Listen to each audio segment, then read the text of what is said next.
Welcome to It Happened in Grand Prairie, Texas, as we bring you a segment of our history show, number 80, number 80. And we're so delighted as we tape this on October the 31st, 1988, to bring to you a very, very special person to Grand Prairie, Texas. And we want to welcome, and I know you're going to really enjoy listening to Mr. Homer Dawson. Welcome, Mr. Dawson. Thank you. We're so glad to have you on the show today. Thank you. All right. Now, Mr. Dawson, you certainly do look spiffy today with your good-looking hat on today, and we wanted everyone in Videoland to see you with your hat on. But would you like to take off your hat so that they'll see the real Homer Dawson? Would you like to do that for me? I will. All right. Why don't we put this right down below us there? Yeah. All right. Now, Mr. Homer Dawson, you have been a very special person to Grand Prairie, Texas, and you've lived in Grand Prairie for approximately 32 years. That's right, 32 years. All right. We want you to look out into your camera and tell everyone the name of your father, his full name, and where he came from coming to Texas. Would you do that for us? Well, my father was John Chester Dawson, D-A-W-S-O-N. He was born and raised in Kentucky, but he came to Texas to work on a ranch with Mr. Morgan, a friend of his in Kentucky. He thought that he would just stay in Texas for a few months, but then go back to Kentucky. But while he is here, he met my mother, and they married, and her name is Wilson. I met them, and they married, and never did go back to Kentucky. Just stayed in Texas the rest of his life. All right. Now, I believe what was her full maiden name now? You gave us Wilson, but is her full name Betty May? That's right, Betty May Wilson. Right. All right. She was the seventh child out of a family of 10 children, 5 boys and 5 girls. They lived out in Montague County? Right at the edge of Montague County. It was in Cook County, but I'd say the line between Montague and Cook County wasn't no less than a mile. I see. All right. Now, when they married and lived in Montague or around in Cook County, what did your dad do for a living? Would you look out and tell us that? All right. He was a farmer. He lived on a farm. That's all he ever did in his life until he became the county commissioner of Cook County from 1912 to 1920. That was wonderful. And your mother, how many children did your father and mother have other than you, Mr. Dawson? Three children. Would you like to name your brothers? All right. My oldest brother was J.L. Dawson. He became a doctor in Dallas. He practiced medicine there for years in Dallas, in the city of Dallas. Next to my oldest brother was a lawyer in Wichita Falls. He made a lot of money. He worked for oil companies. He didn't fool little divorce cases and things like that, just $100 a turn. What was his name? His name is Arch Dawson, Arch Gilbert Dawson. All right. All right. He lived there in Wichita Falls. He died there in Wichita Falls. His wife now lives in California. They had one daughter only. So her name is Lita Beth. She lives in Lita Beth now at it's near San Francisco, but I can't think of the name right now. All right. Now, what was your next brother's name? You've given us 2. What was next to you? You're the baby. So I was the youngest one. Walter Dawson, Walter Wallace Dawson. He lives in California. He lived in California. He's dead now. I'm the youngest one, so they're all gone to me. I'm alone. But I he was, oh, I don't know, he got his degree in, his college degree in shop, but he never taught school a day. As soon as he got the shop, why, he built him a shop of his own, went to making cabinets for homes. That's wonderful. All right, now, Homer. I might say a little more here. All right, go ahead. All right. Most of you have heard of Knott's Berry Farm in California. He made the cabinets, went in Walter Knott's home.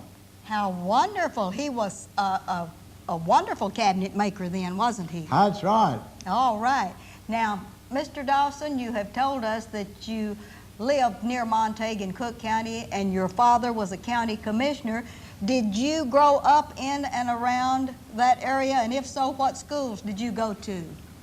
Well, yes, I was raised up in Cook County. I went first my little country school. We were in the Prairie Grove district. That little country school, just one teacher, taught 8 grades. Just one big room. There's a big fireplace, stove right in the middle of the building. There's where we got our heat from. Then we were just had our desks were double seat, too big enough for 2 people. They were all through the 8th grade, all the same size. I couldn't touch the floor with my feet for more than till I was about the 5th grade. It was all made one size for grades 1 through 8. All right. Now then, that little school, as I say, was taught by one teacher, all 8 grades. Now then, we had to buy our books then. The state didn't furnish the books. We had to buy them. At the end of each year, we had what we call a buy and sell sale, the last day of school. I'll give you an illustration. Suppose that I would finish the 7th grade. I own the books, finish the 7th grade. All right, I'd have no more use for those books. I'd try to sell them to somebody who's going to be in the 7th grade next year. Then I'd try to buy the 8th grade books, somebody who'd been promoted into the 9th grade. Now then, when I finished school there at those little 8th grade school, 8th grade, one teacher, at Prairie Grove, I went to Gainesville to high school. There I finished high school in 4 years. I rode a horse. That was long before the days of buses or cars or anything of that kind. My transportation was a horse or a horse and buggy, one. I rode the horse. On bad days, I'd go in the buggy. What year did you graduate from Gainesville High School? Right offhand, I can't tell you, but now let's see. I graduated I was born in 1896, I'd say about 1916. All right, and after you graduated from high school, what did you do then, Homer? Well, Did you go to college or did you work on the no, farm? I worked on the farm. All right. Now here, I'd like to tell you how I became a school teacher. All right, let's go. Accident. All right, let's go for that. Accident. All right. All right, by accident. I worked on the farm there after I graduated. I thought, well, now here, I'm going to see if I can get me a job in Gainesville and work there for a while, make me some money of my own. Now, my dad and mother was good to me, all right. I got all the clothes I need, everything I need to eat and everything else. But I wanted to make a little money for myself. So I applied for a job. Now then, I applied at the most, well, you might say, the Neiman Marcus of Gainesville. The lady just turned around their desk and got me a application blank to fill out. Well, I filled out the application blank, And about the 5th question down there, where'd you go to school and how many grades did you finish? All right. I put it down there in big figures, big letters. Gainesville High School, 12th grade, diploma. All right. Now then, I handed it to her. I said, when can you tell me about when I get a job? And she said, turned it over and looked at the front of it. I didn't know why she looked at the front of it. Turned, looked it over, said about, you come back, that was on a Friday. Said, you come back about Tuesday and we can tell you. All right. So I went back Tuesday, said, no, we just need one person who hired that one person. Well, that kind of blustered me a little, not much. I just thought, oh, well, that's nothing. I'll go somewhere else. So I tried another place, and they did the same thing, the same questions asked on the application blank. So I tried there, and I went back. They said, when? I said, when can you go to, when can you tell me? They said, oh, you come back either Friday or Saturday, and we'll tell you. All right, I went back Saturday. He handed me back my application blank, didn't even keep it, and said to me, said, I'm satisfied we can't ever use anybody like you. Oh, that was a slap in the face. Oh, that surprised you, didn't it? That surprised me. Well, I tried at 5 places, and I didn't get a job at any of them. So I then went to, I called the principal of high school, Mr. Chalmers. I was her principal in, and he said, I said, I'd like to ask you a question. So come down, I'd like to talk with you. So I went down, and when I went in before I told him what was happening, he doubled his hand like that and pointed at me. So I bet you I can tell why you're here. I said, why? He said, well, because of the fact that you tried at 5 different places and didn't get a job. Said, I don't know who got the other places, but at the first place you applied, there's a man named Oma Kyle. Said, sounds like a girl's name, but it's a girl boy. O-M-A, Combe, Kyle. Said Oma was an all-A student, and you was all C's. Now I said, imagine that you were a man owns business of some kind. Said you had 2 people here, you was going to hire one of them. One of them's all A's and the other's all C's. Which one did you hire? You're going to take the best you can get. You bet.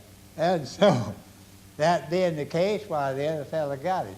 Well, now, I can see now, he said now at the other place, second place you applied, there's 4 applicants. I don't know who got that place, but it said, I can tell you one thing, your grades are the poorest of any of them.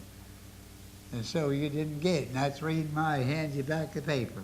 All right, and then what did you determine then? Well, I just determined I'd stay at home. I was so disgusted, and I don't know what all, and I just decided I just wouldn't, I just work on the farm.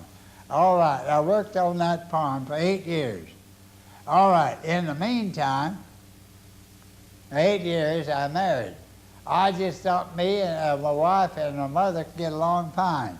Because I'll tell you, Ruthie, I'll bet you she helped wash my clothes 25 times before I even thought about making her my wife.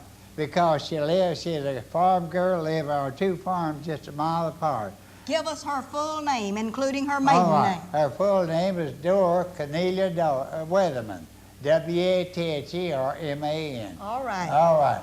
So we married, and we moved in with them. But it wasn't long till I found out that they weren't getting along too well. I see. So I just asked her about it, said yes. Said, we're not doing too well. Said, your mother bosses me around like I was a little 5-year-old. Mm-hmm. And said, I'm tired of it. Now I said, I don't want a divorce or anything of that kind, but I won't I want to get out to ourselves. Well, I had no money, just working there on the farm, and I didn't know what to do. So there happened to be a friend of ours who who worked a pretty good sized farm, and on this farm, why, he had 3 little houses, the 3-room houses. Whenever he hired me to work or hired somebody to work, why then he would give him a place to live. All right. And I thought maybe he might have a place for it, because I had to do something. Because I'll tell you, my wife going back to her own home and stay there till I get a place to live, why, I didn't want that at all. So I went back to so I went to this man, and he said, well, no, he said, as far as I know, everything's going to be all right. Well, he's a good friend of mine, so I told him the reason why I wanted the place. He said, well, I'll tell you what. He said, I wish you had a teacher's certificate. We'd give you a job. I was teaching a little school up here where I went to school, little one-teacher school. So that opened a new gate for me. I'd never thought about that before. So, but by the time I could get a teacher's certificate, had already hired one there, a teacher. But in a little country school just north of that, they wanted a teacher, so I applied for it and got it. All right. Now tell us, after you left Gainesville and the farm and all of this, where did you go to school to get your degree and your master's and finally your teaching certificate? We got a show and tell here a little bit, hadn't we? All right. Now All then. right. Where did you go first? How about to North Texas State Teachers College? Did you All go right. there? I went there. I went there my first year in 1923 and 24. All right. Well, now then, it wasn't like it is today. I taught for 12 years on a temporary certificate. Temporary. Now you can't do that. You got to have a degree before you can teach. All right. So here's the way I do it. I teach school in the winter to get to school, money to go to school in the summer. All right. I went 12 summers before I got my bachelor's degree. Wonderful. I just had a determination I was going to win. I wasn't going to be the black sheep of the family. All the rest of them had degrees, worked, so I determined to have it myself. All right, and you got your bachelor's from where? Bachelor's degree from North Texas University. Oh, and that's these Golden Eagles and all this good stuff that you have here, and some certificates, and this says the class of 1938. Is that when you graduated? That's when I got my bachelor's degree. All right, now, All right. when did you get your master's? All right, I'll tell you a little story connected there. All right. In 1938, there was absolutely more teachers than there were schools. All right. So I failed to get a job. Wasn't because of my low grades, because I made good grades there. In college, you made good grades? Oh, you bet. All right. So, but there was just more teachers than there were schools. So I came back home after I didn't get a school. I came back home, and my dad always called me H-O-M-E-S instead of H-O-M-E-R, Homer. He said, Holmes, what you going to do now? I said, well, Dad, I don't know what I'm going to do. He said, well, why don't you go back and get your master's? Wonderful for your dad. That is a wonderful idea. So I said to him, I said, Dad, I can't go back and get a master's degree. I said, Dora, that was my wife's name. I said, Dora and I'd have less than $10 between us. That's all we got. How could I get a master's degree? Go back to school. Oh, well, I've got the money. I'll let you have it. So Dora said to me, he said, well, if we go back to school to get my master's, I'd like to live at the same apartment we had when we was there this summer. I said, suits me. So we went back and again engaged the same apartment, 2212 West Oak Street in Denton. So I went to work on a master's degree. Now then, I had a a permit to go to all ball games and all activities and things of that kind. But I went to ball game 2 times that winter. I absolutely burned midnight oil working. Studying. All right. But when the wind-up come next May, 9 months, I was 1 out of 21. There's 72 of us started in to master's degree to start with. I was 1 out of 21, finished on time. In 1 year? In 1 year, yes, ma'am. Oh, that is yeah. wonderful. And then when you came out with your master's degree and started into teaching, did you teach full-time or did you teach part-time? I taught full-time. And where did you start your teaching career full-time? Now then, about 3 or 4 days before school is out, I learned that at Alvord, Texas, which is Myers County, first little town north of Decatur, I learned there's a vacancy there, and they're going to hire a principal for the grade school. Now, Alvord didn't have middle school like you got today. There's 2 buildings, high school and the grade school. The grade school went grades 1 through 8, but I believe we had about 10 or 12 teachers. So I went there and applied for it. All right, when I got there, I found out I was the 17th applicant for it. But I was the only one that had a master's degree, and I got it. Wonderful. That is great because you prepared yourself, That's right. All right. And then after you taught at Alfred and you've taught many places, when did you and your wife move to Grand Prairie, Texas? To Grand Prairie, to Grand Texas. Prairie. What year? 1956. 1956. I believe that's right. All right. Yeah.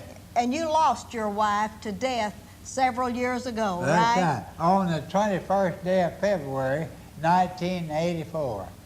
So I'm a loner now. All right, but now let's talk a little bit about your history. We do have a picture of you and all of your brothers That's here, right. and I think And we ought my to dad show and mother. and your dad and mother, and I think we ought to see if our camera will pick that up because that'll be in our historic record of the picture of your folks right here. Isn't that a good one? Oh, that was a good one, and also we have one even more exciting than that.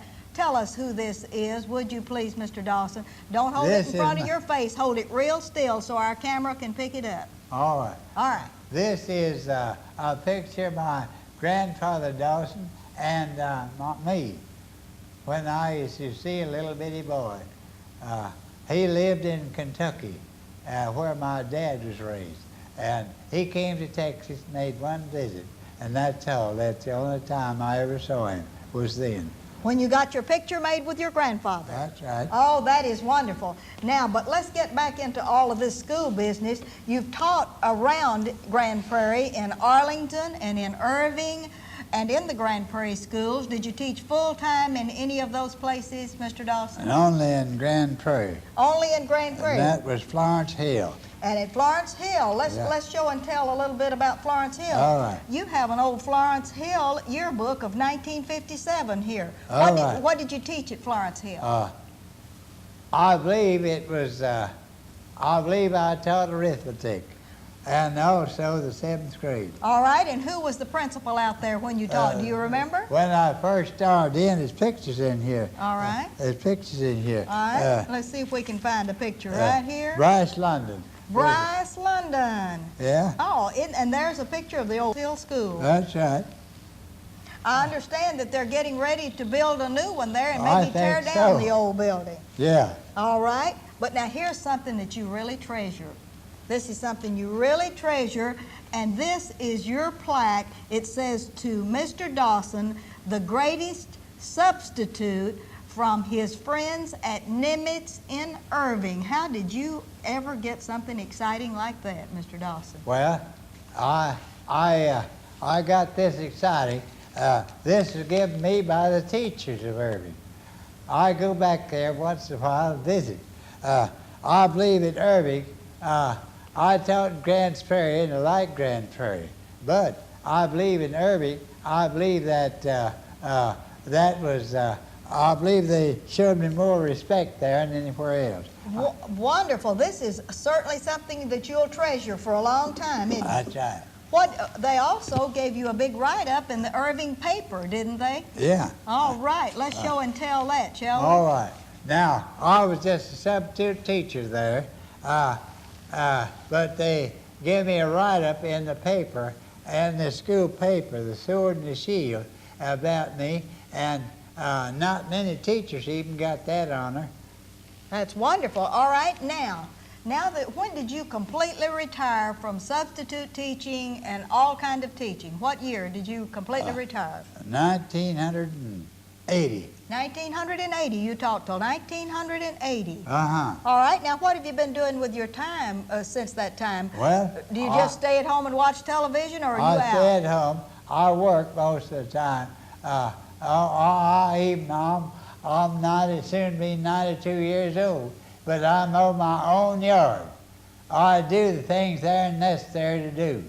I work. I don't sit around the rocking chair. If you do, why, first thing you know, you won't be able to get out of it. So I do my own housekeeping, my own cooking, things that kind. Now, if somebody's come into my home, some woman, she might not give me a grade of A, but nevertheless, you do good work, don't you? I keep my house so that at least I can get through it in and out of it. All right, now, do you belong to any clubs or churches or anything here in town? Well, I belong to the AARP. Good. I believe you're a member there. You bet. All right. Then I belong to the Senior Citizens, Golden Agers? Golden Agers, that's right. I belong to them. Then I believe that's the only thing I belong to here. Now then, I'll talk a minute about my church membership. My church membership is back in Cook County at a little town called Burn City. It's on the road between the Gainesville and Pilot Point. If you drive that way, you go through Burn City. There's where my membership is. I'm a Baptist. Good. There's where my membership is there. I can't go very often, but now my wife is buried about a mile south of Burn City at that New Hope Baptist Church, New Hope Cemetery. There's where I'll be buried when I pass away. I might say this in respect to New Hope Cemetery. There, they don't sell the lots. I could take you there right now and get you a lot in 10 minutes. It wouldn't cost you a dime. Now, Homer, we're out of time, but I want you to put your hat back on, because we want to close with you with this good-looking hat on. All right. All right. How does that feel? That feels good. All right. Now, I want you to look out and smile and just throw anybody in Grand Prairie a kiss that you'd like to while I end the show. Would you like to do that? You've got lots of friends here. All right. Tell them how much you love Grand Prairie. I love Grand Prairie. It's a wonderful place to be. And I thank Miss Rosie here. I thank her for giving me the opportunity to come on this show. This is Ruthie Jackson reminding you that history